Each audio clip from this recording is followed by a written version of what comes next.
உமக்கு மேல் ஒருவரும் இல்லையே, எல்லோருக்கும் மேலாக உயர்ந்தவர், உமக்கு மேல் ஒருவரும் இல்லையே. அல்லேலூயா அல்லேலூயா அல்லேலூயா ஆமென். அல்லேலூயா அல்லேலூயா அல்லேலூயா ஆமென். ஒருவரால் சிருஷ்டிக்கப்படாமலே தாமாக என்றென்றும் இருப்பவர். இப்பொழுதும் கூட மனுக்குலத்தின் வரலாற்றிலே தேவன் ஒவ்வொரு காலகட்டத்திலும் இடைப்பட்டு அவர்களிடத்திலே பேசி அவர்களை வழிநடத்தி அவர்களை ஆசீர்வதித்து பிசாசுடைய பிடியிலிருந்து, பாவத்தின் பிடியிலிருந்து, நரக ஆக்கினிலிருந்து தப்புவித்து பரலோகம் கொண்டு போய் சேர்ப்பதற்காக இறங்கினார். ஜனங்களிடத்தில் இடைப்பட்டார், செயல்பட்டார், காரியங்களை செய்தார் என்று பார்க்கிறோமே. அவைகள் எல்லாம் இப்பொழுது நமக்கு ஒரு அடையாளமாக, எடுத்துக்காட்டாக அது அமைந்திருக்கிறது. அதை நாம் நினைத்து பார்த்தால் அங்கே கர்த்தர் அப்படி விசுவாசித்தவர்களுக்கு என்ன செய்தார், விசுவாசியாதவர்களுக்கு என்ன செய்தார் என்று நாம் பார்க்கும்போது நமக்கு விளங்குகிறது. நாம் கர்த்தருடைய வார்த்தையை விசுவாசித்தா நம்ம நல்லா இருப்போம், கர்த்தருடைய வார்த்தையை விசுவாசிக்கலைன்னா நமக்கு நல்லா இருக்காது அப்படின்னு சொல்லி இதெல்லாம் திருஷ்டாந்தங்களாய் கர்த்தர் எழுதியிருக்கிறார் என்று எழுதியிருக்கிறது. திருஷ்டாந்தங்கள்னால் எடுத்துக்காட்டுகளாக. இப்போ பைபிள் வாசிக்கும்போது அந்த சூழ்நிலையில் நீங்கள் இருந்தீங்கன்னா, ஒரு குறிப்பிட்ட சூழ்நிலையில் நீங்கள் இருந்தீங்கன்னா அவங்களுக்கு கர்த்தர் என்ன சொன்னாரோ அதை தான் உங்களுக்கு செய்வார் அப்படி நீங்கள் எதிர்பார்க்குறீங்க. இப்பொழுது கடந்த செய்தியில் கர்த்தர் யோசுவாட்ட சொல்லி, நான் உன்னை விட்டு விலகுவதில்லை, உன்னை கைவிடுவதில்லை சொல்லிட்டு, நீ போய் இந்த இஸ்ரவேல் ஜனங்களுக்கு நான் அவர்களுக்கு வாக்கு பண்ண தேசத்தை நீ பகிர்ந்து கொடுக்க வேண்டும், அங்கே யுத்தம் பண்ண வேண்டும், யுத்தத்தில் ஜெயித்து அந்த கானானியர்களை துரத்தி விட்டு கொண்டு அழித்து விட்டு அந்த தேசத்தில் இவர்களை நீர் குடியமர்த்த வேண்டும் என்று சொல்லி கர்த்தர் யோசுவா கட்டளையிட்டிருந்தார். அப்படியே வர்ற வழியில் தான் பார்த்தா இப்போ யோர்தான் குறுக்க கிடக்கு. யோர்தான்னா மரண யோர்தான். அது கரை புரண்டு போகிற போது யார் இறங்குனா யாரும் தப்ப முடியாது. அது ஏன் அப்படி எழுதியிருக்க, கரை புரண்டு போகிறப்பன்னு எழுதியிருக்குன்னா, அங்கே அந்த யோர்தான் நதி அந்த கலிலேயா கடலுக்கு வருகிற அந்த பகுதியும் சரி, கலிலேயா கடல்லேருந்து வெளியேறி தண்ணீர் வருகிறத அந்த பகுதியும் சரி, அங்கே பார்த்திங்கன்னா மற்ற இடங்களை காட்டிலும் கலிலேயா கடல், அப்புறம் இந்த சவக்கடல் இருக்குல்ல, அது ரொம்ப ஆழத்தில் 1330 அடி கடல் மட்டத்திலிருந்து இந்த சவக்கடல் 1330 அடி பள்ளத்தில் இருக்குது. அப்போ மேலே இருக்கிற தண்ணீர் 1330 அடி பள்ளத்துக்கு போகணுமானா அந்த யோர்தான் நதியில் வரணும். அது எப்படி வந்திருக்கும்? அப்போ அங்கே யோர்தான் நதி தான் பகுதியில் அதை ஆரம்பித்து, தான் கோத்திரத்தார் பகுதியில் ஆரம்பித்து, அதாவது இஸ்ரேல் தேசத்தோடைய வடபகுதியில் ஆரம்பித்து அந்த யோர்தான் நதி முதல்ல அந்த கலிலேயா கடலுக்கு வரணும். அந்த யோர்தான் நதி தான் கோத்திரத்திலேருந்து கலிலேயா கடல் வர வரைக்கும் அது பெரிய தலைகளாக வர்ற மாதிரி ஒரு பெரிய பள்ளமாக வரும். இந்த வள்ளல்ல அது கரை புரண்டு ஓடுகிற, அதை நினச்சி பாருங்கள். யார் இறங்கினாலும் ஆள் காலி, தண்ணியோடு போயிட வேண்டியதேன். அப்படிப்பட்ட தண்ணீர் வேகமாக ஓடிக்கொண்டிருக்கும்போது இங்கே யோசுவா இஸ்ரவேல் ஜனங்களோட கூட வர்றான். யோர்தான் நதி. ஆனால் யோர்தான் நதியை பார்த்து மட்டும் இல்லை, வேறு எதை கண்டுனாலும் நம்ம பயப்பட வேண்டியதில்லை. ஏன்னா கூட ஒருத்தர் இருக்கிறாரா? உங்களோட ஒருத்தர் இருக்கிறாரா? சாத்ராக், மேஷாக், ஆபேத்நேகோ அங்கே அந்த அக்கினிக்குள்ளே இருந்தபோது அங்கே இன்னொருத்தர் இருந்தாரா? அது மனுஷகுமாரனு கொப்பாக இருக்கிறாருன்னு சொல்லி இருந்துச்சா? 3 பேர் போல 4 பேர் உலாவி கொண்டிருந்தாங்களா? அப்போ ராஜா கூப்பிட்டானே, சாத்ராக் மேஷாக் ஆபேத்நேகோனுடைய தேவனுடைய தாசரே வெளியே வாருங்கள் கூப்பிட்டானா, 3 பேர் தான் வந்தாங்க, 4வது ஆளை காணா. ஆனால் அங்கே உள்ளே இருக்கிறப்ப 4வது ஆள் இருந்தார். இப்படி யோர்தான் நதியில் பக்கத்தில் நிற்கும்போது யோசுவாவுக்கு நல்லா தெரியும் நம்ம கூட ஒருத்தர் இருக்கிறாரு. அதை கர்த்தர் அவனுக்கு சொல்லியிருந்தார். அங்கே யோர்தான் நதியில் 5வது அதிகாரத்தில் பார்த்திங்கன்னா, அங்கே எரிகோ கோட்டையை திறக்கிறதுக்கு முன்னாடி, எரிகோ கோட்டையை விழுக்காட்டுறதுக்கு முன்னாடி கர்த்தர் வந்து யோசுவாவுக்கு ஒரு சொப்பன தரிசனம் கொடுக்குறார். அந்த தரிசனத்தில் பின்ன யோசுவா எரிகோவின் வெளியிலிருந்து தன் கண்களை ஏறெடுத்து பார்க்கும்போது இதோ ஒருவர் அவனுக்கு எதிரே நின்றார். உருவின பட்டயம் அவர் கையில் இருந்தது. யோசுவா அவரிடத்திலே போய், நீர் எங்களை சேர்ந்தவரோ எங்கள் சத்துருக்களை சேர்ந்தவரோ என்று கேட்டான். அதற்கு அவர், அல்ல, நான் கர்த்தருடைய சேனையின் அதிபதியாய் இப்பொழுது வந்தேன் என்றார். அப்பொழுது யோசுவா தரையிலே மூங்குப்புற விழுந்து பணிந்து கொண்டு அவரை நோக்கி, என் ஆண்டவர் தமது அடியேனுக்கு சொல்லுகிறது என்ன என்று கேட்டான். அப்பொழுது கர்த்தருடைய சேனையின் அதிபதி யோசுவாவை நோக்கி, உன் கால்களில் இருக்க பாதரட்சிகளை கழட்டி போடு, நீ நிற்கிற இடம் பரிசுத்தமானது என்றார். யோசுவா அப்படியே செய்தான். சரி, அது சொல்கிறார், நான் கர்த்தருடைய சேனையின் அதிபதியாய் இப்பொழுது வந்தேன் என்றார். அப்பொழுது யோசுவா தரையிலே மூங்குப்புற விழுந்து பணிந்து கொண்டு அவரை நோக்கி, என் ஆண்டவரை தமது அடியேனுக்கு சொல்லுகிறது என்னவென்று கேட்டார். இங்கே பாருங்கள், இப்போ முந்தின செய்தியில் யோர்தான் நதி பிரிந்ததை பற்றி பார்த்தோம். அங்கே கர்த்தர் என்ன சொல்லியிருந்தார், நான் கூட வருவேன், ஆசாரியர் இருக்கிறாங்க, பெட்டியை சுமந்துக்கிட்டு போகட்டும், அங்கே நிற்கட்டும், இஸ்ரவேல் ஜனங்களாம் கடந்து போகட்டும், தண்ணீர் திரும்பி போகும். எங்கே போச்சான்? ஆதாம் ஊர் வரைக்கும் போச்சான்னு வாசிங்க. அப்போ ஒவ்வொரு விஷயத்திலையும் கர்த்தர் தன்னோட இருக்கிறார் என்று யோசுவா அறிந்து, இப்பொழுது எரிகோ கோட்டை அவனுக்கு முன்பாக இருக்கிறது, இதை என்ன செய்ய போகிறான் அப்படின்னு ஒரு வேளை யோசித்தானோ என்னவோ. நீங்களும் அப்படி பல பிரச்சனை சமயத்தில் யோசிக்கிறீங்கள, நம்ம என்ன செய்ய போகிறோம்? மயிரை கூட கற்பா வெள்ளையாக மாற்ற முடியாது, உண்மைதான். ஆனால் என்னை பலப்படுத்துகிற கிறிஸ்துவனாலே எல்லாவற்றையும் செய்ய எனக்கு பலன் உண்டு சொல்லுவீங்களா? நம்ம பலத்தில் ஒன்றும் செய்ய முடியாதுங்க. கர்த்தருடைய அனுமதி இல்லைன்னா அந்த அடைக்கலான் குருவிகளை ஒன்று கூட தரையில் விழாது அப்படி சொல்கிறாரு. உங்கள் தலையில் இருக்கிற மயிரெல்லாம் என்ன பண்ணுறதுக்குங்கிறாரு. அப்போ உங்களோட கூட கர்த்தர் இருந்தால் அவர் சொன்ன எல்லாத்தையும் நீங்கள் செஞ்சுருவீங்க. உண்மைதான், நம்முடைய பலத்தில் பரத்திலிருந்து ஒருவனு கொடுக்கப்பட்டாலும் இல்லையா ஒருவனும் ஒன்றையும் பெற்றுக்கொள்கிறதில்லை, ரைட்டு. நம்முடைய பலத்தில் ஒருத்தனை மயிரை கூட கருப்பாக சகப்பாக வெள்ளையாக மாற்ற முடியாதுங்கிறது உண்மை. ஆனால் பவுல்னு ஒன்று சொன்னால் பார்த்தீங்களா, என்னை பலப்படுத்துகிற கிறிஸ்துவனாலே எல்லாவற்றையும் செய்ய எனக்கு பலன் உண்டு. இப்பொழுதும் உங்களை கர்த்தர் எந்தெந்த விஷயத்தில் பலப்படுத்துகிறாரோ அதெல்லாம் செய்ய உங்களுக்கு பலன் உண்டு. அதை கொடுப்பதற்கு கர்த்தர் உங்களோடு கூட இருக்கிறார். இப்போ இந்த யோசுவா விஷயத்தில் எரிகோ கோட்டைக்கு முன்னாடி போகிறப்ப அங்கே வந்து நிற்கிறார்ல, இதோ சேனையின் அதிபதியாய் வந்தேன் அப்படிங்கிறாரு. அப்போ சேனையின் அதிபதியாக எதுக்கு? யுத்தம் பண்ணுறதுக்கு. யோசுவா போய் எல்லா ஜனங்கள்கிட்டையும் அந்த தேசத்தில் இருக்க எல்லா கானானியர்கிட்ட யுத்தம் பண்ணி அவங்கள காலி பண்ணிட்டு இஸ்ரவேல் ஜனங்களை குடியேற வைக்கணும். அப்போ யுத்தம் பண்ணுகிறதுக்கு சேனையின் அதிபதியாக ஒருவர் வருகிறார். இங்கே யோர்தான் நதி விஷயத்தில் அங்கே கர்த்தருடைய பெட்டியவே கொண்டு போய் வைக்க சொல்கிறார். அங்கே நில்லு, கர்த்தருடைய பெட்டியை சுமந்துக்கிட்டாங்க, நில்லு. இன்றைக்கு நீங்கள் உங்களுடைய இருதயமாகிய கர்த்தருடைய பெட்டி, கர்த்தர் இருதயத்தில் தான் இருக்கிறாரா? பழைய ஏற்பாட்டில் எந்த மனுஷனுக்குள்ளே அவரால் குடியிருக்க முடியல. ஏன்னா பாவத்துக்கான பரிகாரம் செய்யப்படலை. எல்லா மனுஷனும் பாவி, எல்லா மனுஷனோட இருதயமும் பாவம். அதனால் கர்த்தர் எந்த மனுஷனோட இருதயத்துக்குள்ளும் குடியிருக்க முடியல. வருவார், வேலையை பார்ப்பார், போயிடுவார். ஆனால் புதிய ஏற்பாட்டில் நீங்கள் நான் இப்போ கர்த்தர் நமக்குள்ளே குடியிருக்கிறாரு.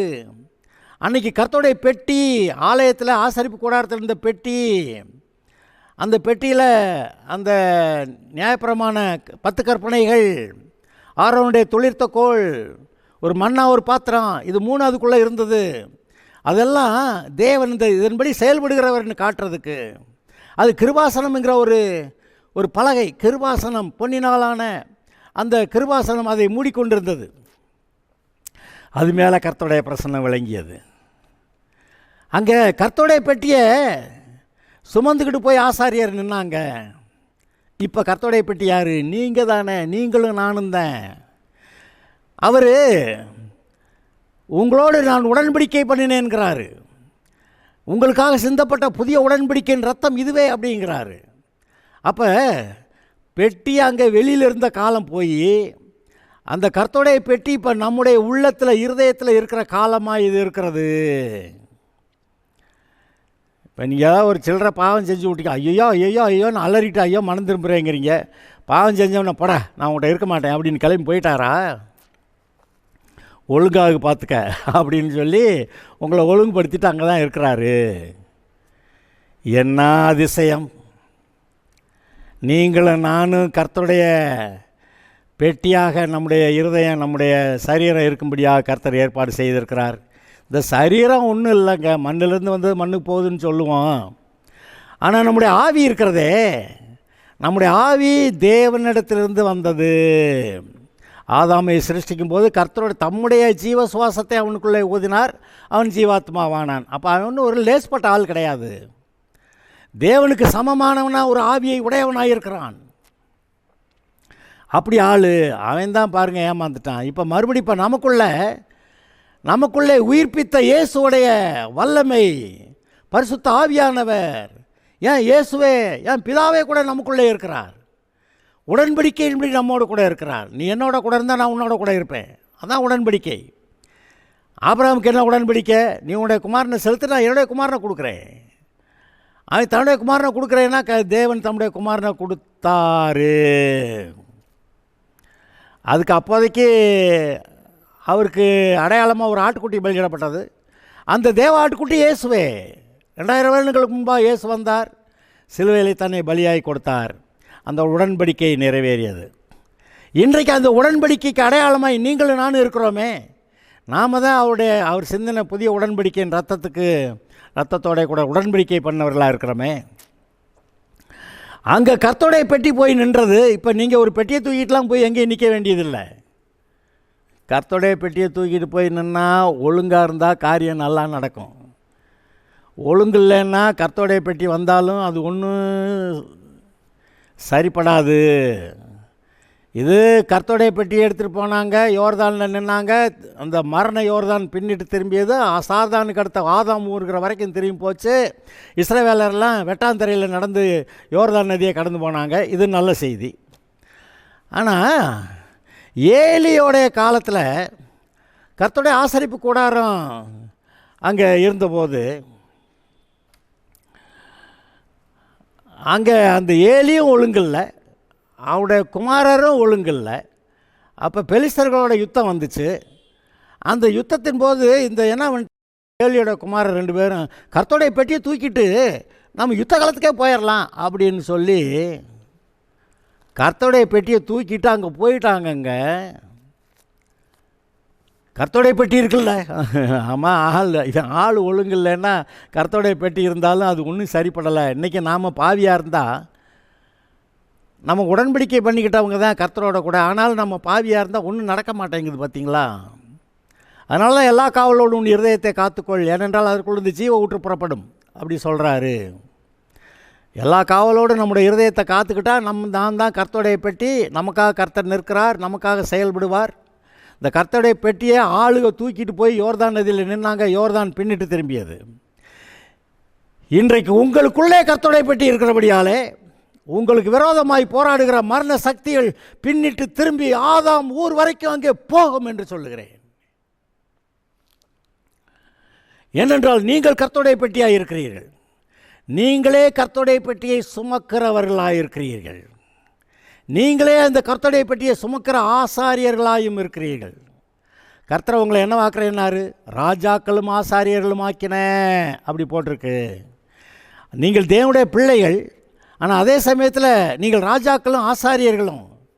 நீங்கள் கிறிஸ்துவோடு கூட தேவனுடைய வலது பார்சலே உன்னதங்களிலே உட்கார வைக்கப்பட்டவர்கள். அப்பேற்பட்ட ஒரு உடன்படிக்கையோடு கூட நீங்கள் இருக்கிறீர்கள். நீங்கள் சாதாரண ஆள் கிடையாது. நீங்கள் யாரும் உங்களை தூசி குப்பை பாவியெல்லாம் எதுவும் பேசிடக்கூடாது. அப்படி பேசினா அவரையே நீங்கள் நம்பலைன்னு அர்த்தம்.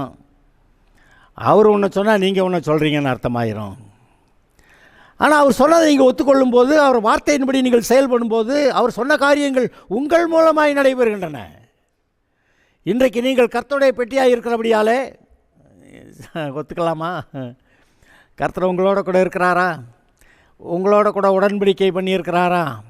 அப்போ அவரோடைய காரியங்களுக்கு தேவைப்படும் போதெல்லாம் உங்களை கூப்பிடுவார். போய் சுவிசேஷ அறிவி, இங்கே சொல்லு, அதை சொல்லு, இந்த சமயத்தில் கரெக்டாக நில்லு, இந்த சமயத்தில் பாவம் செய்யாத, இந்த சமயத்தில் அவன் பேச்ச கேட்காத, நான் சொல்கிறபடி செய், அப்படியெல்லாம் சொல்லி உங்களை வச்சு காரியத்தை சாதிப்பார். அப்புறம் உங்களுக்கு ஏதாவது பிரச்சனைனா அவர் வந்து நிற்கிறாரு. உங்களுக்கு வியாதி வந்துருச்சு, எதிரிகள் வர்றாங்க, நம்ம ஒழுங்காக இருந்தாலும் பிரச்சனையாக இருக்குது, அவர் வந்து நிற்பார். வசனத்தை சொல்லுங்கள், எதிர்த்து அப்பொழுது அந்த பிசாசு ஓடி போவான். தேவனை கீழ்ப்படிந்திருங்கள், பிசாசுக்கு எதிர்த்து நில்லுங்கள், அப்பொழுது அவங்களை விட்டு ஓடி போவான் என்று எழுதியிருக்கிறது. அப்போ நீங்கள் கர்த்தருடைய பெட்டியாக இருக்கீங்க. நீங்கள் கர்த்தருடைய பெட்டியாக இருந்துக்கிட்டு உங்களுக்கு விரோதமாக மரண யோர்தான் வந்தாலும் திரும்பித்தான் போக வேண்டும். உங்களோட வாழ்க்கையில் ஒருவேளை மரணமே வரும் என்று நீங்கள் நினைக்கிற சூழ்நிலையாக இருந்தாலும் கூட அந்த மரண சக்திகள் திரும்பி போகும் என்று நான் உங்களுக்கு சொல்லுகிறேன். அந்த மரண சக்திகள் உங்களை விட்டு திரும்பி போகும். சிலர் சொல்லலாம், எனக்கு விரோதமாக பில்லி சூனியம் பண்ணிட்டாங்க, எனக்கு விரோதமாக ஏவிட்டாங்க. அவங்க ஏவுனா பில்லி சூனியம் பண்ணால் என்ன? கடைசிக்கு அவங்களுக்கு தான் அது கேடு கடைசியில். ஏன்னா உங்களை ஒன்றும் செய்ய முடியாது. இன்றைக்கி விசுவாசம் இல்லாத ஆட்களுடைய விஷயத்தில் அவன் ஏவி விட்ட பில்லி சூனியமெல்லாம் வேலை பார்க்குறது உண்மைதான், நான் அதை இல்லைன்னு சொல்லலை. ஆனால் நீங்கள் விசுவாசியாக இருக்கிறதுனால, நீங்கள் கர்த்தருடைய பெட்டியை சுமக்கிறவர்களாக இருக்கிறதுனால, நீங்களே கர்த்தருடைய பெட்டியாக இருக்கிறதுனால எப்படி இந்த பிசாசு உள்ளே வரும்? நீங்கள் கர்த்தருடைய ஆளுகையின் கீழ் இருக்கிறீர்கள், கர்த்தருடைய நிழலிலே இருக்கிறீர்கள். உன்னதமானவருடைய மறைவில் இருக்கிறவன் சர்வவல்லவருடைய நிழலிலே தங்குவான் என்று சொன்னபடி நீங்கள் சர்வவல்லவருடைய நிழலிலே பாதுகாப்பில் தங்கி இருக்கிறீர்கள். உங்களுக்கு விரோதமான பில்லி சூனியமோ செய்வினை ஏவல்கள் கிடையாது. பாருங்கள், பிலேயாம் வந்து பாலாக் ராஜா சொன்னான்னு சொல்லி இவங்களை சபிக்கலான்னு வர்றான். ஆனால் என்ன நடந்து போச்சு? இந்த இஸ்ரவேலுக்கு விரோதமாக சாபம் போட முடியாமல் போச்சு. கர்த்தர் சொல்லிட்டார் தான், நான் சொல்கிறது தான் சொல்லணும், வேறு எதுவும் பேசக்கூடாது அப்படின்ட்டார். கடைசிக்கு சபிக்கிறதுக்கு வந்த பிலேயாம் கர்த்தரை ஆசீர்வதிக்கிறாரு, நான் திருப்ப முடியாதுன்னு சொல்லிட்டு கர்த்தர் என்ன சொன்னார்னு சொல்லி ஆசீர்வதிச்சு விட்டு போயிட்டான். கடைசிக்கு பாலாக் கூப்பிட்டியா, நீ ஆசீர்வதிக்க வேணாம், சபிக்கணும் போடா நீ அப்படின்னு விரட்டி விட்டான். உங்களுக்கு விரோதமாய் பில்லி சூனியம் பண்ண முடியாது, பண்ணுனாங்கன்னா அது அவங்களுக்கு தான் கேடு. ஏன்னா அந்த பிசாசை ஏவி விடுவான், அது நம்மக்கிட்ட வரும். நம்மக்கிட்ட தான் ஒன்றும் பண்ண முடியாது. நம்ம கர்த்தருடைய பெட்டியாக இருக்கான், கர்த்தருடைய நிழலில் இருக்கான், கர்த்தருடைய பாதுகாப்பில் இருக்கான். அக்கினி மதில் சூழ்ந்திருக்கிறது, உள்ளங்கையில் வரைஞ்சிருக்கிறாரு, கண்ணின் மணியை போல் காக்கிறாரு. அது சுற்றி பார்த்துட்டுங்க, ஒன்றும் செய்ய முடியாதுன்ட்டு மந்திரவாதிக்கிட்டான திரும்ப போய் அங்கே என்னத்துக்கா நீ அனுப்புனேன் அப்படின்னு அவன்கிட்ட சண்டை போட்டு, அப்போ எனக்கு வேலை கொடுன்னா அவன் வேறு யார்கிட்டயா ஏவி விட்டுருவேன். இந்த பிசாசு போய் அந்த வேறு யாரோடைய வாழ்க்கையை கெடுத்துக்கிட்டு இருக்கோம். அல்லது ஏவி விட்டவனே தான் அதுக்கு வருவேன். கடைசியில் எவன் ஏவி விட சொன்னானோ அவன்கிட்ட போய் இந்த பிசாசு வேலையை பார்த்துறோம். அருமையானவர்களே, மரண சக்திகள் உங்களை விட்டு ஓடிப்போம். தேவனை கீழ்ப்படிந்திருங்கள், பிசாசுக்கு எதிர்த்து நில்லுங்கள், அப்பொழுது அவன் உங்களை விட்டு ஓடி போவான். அதை நீங்கள் பார்க்குறீங்க. எங்கே நாங்கள் சில வசனங்களை நான் வாசிக்கிறேன். அந்த யோர்தான் நதியை பின்னிட்டு போக வைத்து இஸ்ரவேலர் கடந்து போனாங்களே, அதோட சம்பந்தப்பட்ட ஒரு சில வார்த்தைகள். யோசுவா 4வது அதிகாரத்தில் ஜனங்கள் எல்லாரும் யோர்தானை கடந்து தீர்ந்தபோது கர்த்தர் யோசுவாவை நோக்கி, நீங்கள் ஒவ்வொரு கோத்திரத்திற்கும் ஒவ்வொருவராக ஜனங்களில் 12 பேரை தெரிந்து கொண்டு இங்கே யோர்தானின் நடுவிலே ஆசாரியர்களின் கால்கள் நிலையாய் நிற்கிற இடத்திலே 12 கற்களை எடுத்து அவைகளை உங்களோடு கூட அக்கறைக்கு கொண்டு போய் நீங்கள் இன்று இரவில் தங்கும் ஸ்தானத்திலே அவைகளை வையுங்கள் என்று அவர்களுக்கு கட்டளையிடுங்கள். எல்லாரும் போகணும், கடந்து போகணும். 12 கோத்திரத்துக்கு 12 ஆளுக இருந்துக்கிட்டு அந்த ஆசாரிகள் நிற்கிறாங்களே அந்த யோர்தான் நதியில், அந்த இடத்துல ஆளுக்கு ஒரு கல்லா 12 பேருக்கு 12 கல்லை தூக்கிட்டு கரைக்கு போங்கடா அப்படின்னு சொல்லி அங்கே போய் அங்கே உட்காடுறீங்களா, ரெஸ்ட் எடுக்கிறீங்களா, அங்கே போய் வை அப்படின்னு சொல்கிறார்.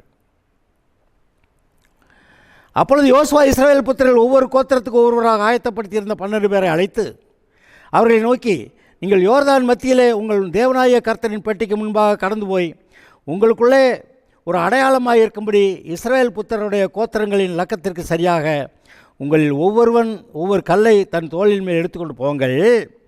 நாளை இந்த கற்கள் ஏதென்று உங்கள் பிள்ளைகள் உங்களை கேட்டால், நீங்கள் கர்த்தருடைய உடன்படிக்கை பெட்டிக்கு முன்பாக யோர்தானின் தண்ணீர் பிரிந்து போனதினாலே அவைகள் வைக்கப்பட்டிருக்கிறது. யோர்தானை கடந்து போகிறது போது யோர்தானின் தண்ணீர் பிரிந்து போயிற்று. ஆகையால் இந்த கற்கள் இஸ்ரவேலின் புத்திரருக்கு என்றென்றைக்கும் நினைப்பூட்டும்படி அடையாளம் என்று சொல்லுங்கள் என்றான். கல்லை தூக்கி கொண்டு அங்கே வச்சுட்டு, இது என்ன கல்லுடான்னு பிள்ளைய வந்து கேட்டான். யோர்தானை கர்த்தர் திறந்தார் அப்படின்னு நினைப்பூட்டுதலுக்காக இந்த கல் அங்கே இருக்குன்னு சொல்லுன்னு சொல்ல விட்டார். யோசுவா கட்டளைப்படி இஸ்ரவேல் புத்தர் செய்து கர்த்தர் யோசுவாவுடைய சொன்னபடியே இஸ்ரவேல் புத்தருடைய கோத்திரங்களின் லக்கத்திற்கு சரியாக 12 கற்களை யோர்தான் நடுவில் எடுத்து அவைகளை தங்களோட கூட அக்கறைக்கு கொண்டு போய் தாங்கள் தங்கின இடத்துல வைத்தார்கள். யோர்தானின் நடுவிலும் உடன்படிக்கை பெட்டியை சுமந்த ஆசாரியரின் காலில் நின்ற இடத்திலே யோசுவா 12 கற்களை நாட்டினான். அவைகள் இந்நாள் மட்டும் அங்கே இருக்கிறது. ஆசாரிகள் நின்ன இடத்துல கூட 12 கற்களை நட்டு வைடலாம் அப்படின்னு சொல்லி வச்சு, ஆசாரிகள் நின்ன இடம் இந்த இடத்துல 12 கற்கள் இருக்குது பாரு அப்படின்னு சொல்லிட்டு அங்கேருந்து எடுத்துகிட்டு போன கற்களை இவங்க போய் வெளியேறி அதை தாண்டி போனவர் அங்கே இடத்துல வைக்க சொல்லிட்டான். அப்போ 2 அடையாளங்கள் அங்கே. மோசே யோசுவாவுக்கு கட்டளையிட்டிருந்த எல்லாவற்றின்படியே ஜனங்களுக்கு சொல்லும்படி கர்த்தர் யோசுவா கட்டளையிட்டவைகள் எல்லாம் செய்து முடியும் மட்டும் பெட்டியை சுமக்கிற ஆசாரியர்கள் யோர்தான் நடுவில் நின்றார்கள். இவங்கெல்லாம் கல்லை தூக்கிட்டு போய் அங்கெல்லாம் செஞ்சு முடிக்க வரைக்கும் ஆசாரியர்கள் தான் அங்கே நிற்கணும். சீக்கிரம் போங்கடான்னு சொல்லுவான். ஏன்னா எப்போ வாஞ்சி வந்துடுமோன்னு பயமெல்லாம் இருக்கும். பயத்தெல்லாம் மேற்கொண்டு நிற்க வேண்டும். உங்களுடைய வாழ்க்கையில் பிசாசு வந்து பயமுறுத்துவான் பார்த்தீங்களா, போடான்னு சொல்லுங்க. இந்த யோபு விஷயத்தில் அவன் வந்து என்னத்தையே பேசி யோபு ஏமாற்றி விட்டான், பயப்பட வச்சு விட்டான். நான் பயந்த காரியம் நடந்ததுன்னு சொல்லிவிட்டான். அதனால் இன்றைக்கி நான் சொல்கிறேன், பயப்படாதிருங்கள், கர்த்தர் கூட பட்சமாக இருக்கிறார். நான் சொல்லுகிறேன், பயப்படாதிருங்கள் என்று நான் சொல்லுகிறேன். ஏன்னா கர்த்தர் அப்படி சொல்லியிருக்கிறார், அதனால் நான் சொல்கிறேன், பயப்படாதிருங்கள். யோபு பயந்து போய் மாட்டிக்கிட்டான். இப்போ நீங்கள் பயப்படாதீங்க, நீங்களும் அதுபோல் பயந்து மாட்டிக்கிறாதீங்க, கர்த்தர் கூட இருக்கிறார். ஜனமெல்லாம் கடந்து போன பின்பு கர்த்தருடைய பெட்டியும் கடந்தது. ஆசாரியர் ஜனத்துக்கு முன்பாக போனார்கள். ரூபன் புத்திரரும் காத் புத்திரரும் அது வேறு கதை, அதை பார்த்துக்கலாம். 14வது வசனம். அந்நாளிலே கர்த்தர் யோசுவாவை சகல இஸ்ரவேலின் கண்களுக்கு முன்பாகவும் மேன்மைப்படுத்தினார். அவர்கள் மோசேக்கு பயந்திருந்தது போல அவனுக்கும் அவன் உயிரோடு இருந்த நாளெல்லாம் பயந்திருந்தார்கள். எப்படி பாருங்கள். அப்புறம் இந்த தொடர்ச்சி வாசித்தரலாம். சாட்சியின் பெட்டியை சுமக்கிற ஆசாரியர் யோர்தானின் கரையிலிருந்து மேலே ஏறும்படி அவர்கள் கட்டளையிடு என்றார். யோசுவா யோர்தானின் கரையிலே யோர்தானிலிருந்து கரையேறி வாருங்கள் என்று ஆசாரியர்கள் கட்டளையிட்டான். அப்பொழுது கர்த்தருடைய உடன்படிக்கையை பற்றிய சுமக்கிற ஆசாரியர் யோர்தான் நடுவிலிருந்து ஏறி அவர்கள் உள்ளங்கால் கரையில் ஊன்றின போது யோர்தானின் தண்ணீர்கள் தங்களிடத்திற்கு திரும்பி முன்போல அதன் கரையெங்கும் புரண்டது. இந்த பிரகாரமாக முதல் மாதம் 10ஆம் தேதியிலே ஜனங்கள் யோர்தானிலிருந்து கரையேறி எரியோவுக்கு கீழெல்லையான கில்காலிலே பாளையம் இறங்கினார்கள். அவர்கள் யோர்தானில் கொண்டு வந்த அந்த 12 கற்களையும் யோசுவா கில்காலிலே நாட்டி, அந்த 12 கல் எங்கே இருக்குது? யோர்தானுக்கு புறத்தில் கில்கால் அப்படின்னா அவங்க வந்து தங்கின இடத்துல நாட்டி வச்சுருக்கிறாங்க. கில்காலில் இருக்குது. இஸ்ரவேல் புத்திரரை நோக்கி, நாளை உங்கள் பிள்ளைகள் இந்த கற்கள் ஏதென்று உங்கள் பிதாக்களை கேட்கும்போது நீங்கள் உங்கள் பிள்ளைகளுக்கு அறிவிக்க வேண்டியது என்னவென்றால், இஸ்ரவேலர் வெட்டாந்தரை வழியாக யோர்தானை கடந்து வந்தார்கள். பூமியின் சகல ஜனங்களும் கர்த்தருடைய கரம் பலத்ததென்று அறியும்படிக்கும், நீங்கள் சகல நாளும் உங்கள் தேவனாய கர்த்தருக்கு பயப்படும்படிக்கும், உங்கள் தேவனாய கர்த்தர் சிவந்த சமுத்திரத்தின் தண்ணீரை நாங்கள் கடந்து தேரும் மட்டும் எங்களுக்கு முன்பாக வற்றி போக பண்ணினது போல, உங்கள் தேவனாய கர்த்தர் யோர்தான் தண்ணீருக்கு செய்து உங்களுக்கு முன்பாக நீங்கள் கடந்து தீர்மளவும் வற்றி போக பண்ணார் என்று அறிவிக்க கடவீர்கள். உங்களுக்குமே இப்போ நீங்கள் ஒரு யோர்தானுக்கு முன்னாடி நிற்கிற மாதிரி காரியமாக இருந்தால் உங்களுக்கு முன்னாடியும் கர்த்தர் அங்கே யோர்தான் தண்ணீரை வற்ற பண்ண மாதிரி, அது மரண யோர்தான், உங்களுக்கு முன்னாடியும் அந்த மரண யோர்தான் தண்ணீரை வற்றி போக பண்ணுவார் என்று இன்று நமக்கு அது போதனையாக இருக்கிறது. நம்பலாமா? இதெல்லாம் எடுத்துக்காட்டுகள் தானா? திருஷ்டாந்தங்கள் தானா? இதெல்லாம் எழுதி வச்சு நம்ம ஏன் இதை உட்காந்து வாசிச்சுக்கிட்டு இருக்கிறோம்? இதன்படி நமக்கு நடக்குங்கிறதானே. அந்த சூழ்நிலை, அது போன்ற சூழ்நிலை நீங்கள் இருந்தால் அது போன்ற காரியங்கள் நமக்கு நடக்கும் என்பது தானே. கர்த்தர் அன்றைக்கு யோசுவாவின் தலையை உயர்த்தினார். ஜனங்கள் எல்லாரும் அவனை நம்பும்படியாக செய்தார். அது மாத்திரமல்ல, அங்கே யோர்தான் நடுவில் 12 கற்களை நட்டு வச்சு யோர்தான் நடுவில் இருந்து தூக்கிட்டு வந்து இங்கே அவங்க தங்கியிருக்க இடத்துல வச்சு, உன்னுடைய சந்ததியார் பிற்காலங்களில் வந்து இதென்ன அப்படி என்னத்தையே கல்லை தூக்கிட்டு நட்டு வச்சுருக்கிறீங்க அப்படி கேட்டால், கர்த்தர் இஸ்ரவேலருக்கு முன்பாக யோர்தான் வற்றி பண்ணினதையும், அந்த வெட்டாந்தரையாக இஸ்ரவேலர் நடந்து வந்ததையும், கர்த்தருடைய பெட்டியாக மேலே வந்தோர் பாடு தண்ணீர் புரண்டு போனதையும் நீங்கள் அறியட்டும் என்று சொல்லி உங்களுக்கு இது சாட்சியாக இருக்கிறது என்று அவர்களுக்கு சொல்லுங்கள் அப்படி சொல்லியிருந்தார். அருமையானவர்களே, கர்த்தர் உங்களோடு கூட இருக்கிறார். மரணமே நேருகிறதா இருந்தாலும் என்ன போட்டிருக்கு வசனம்? வெளிப்படுத்தின விசேஷம் 12:11 என்ன போட்டிருக்கு? மரணம் எடுத்து வாசிச்சிடலாமா? வெளிப்படுத்தின விசேஷம் 12:11.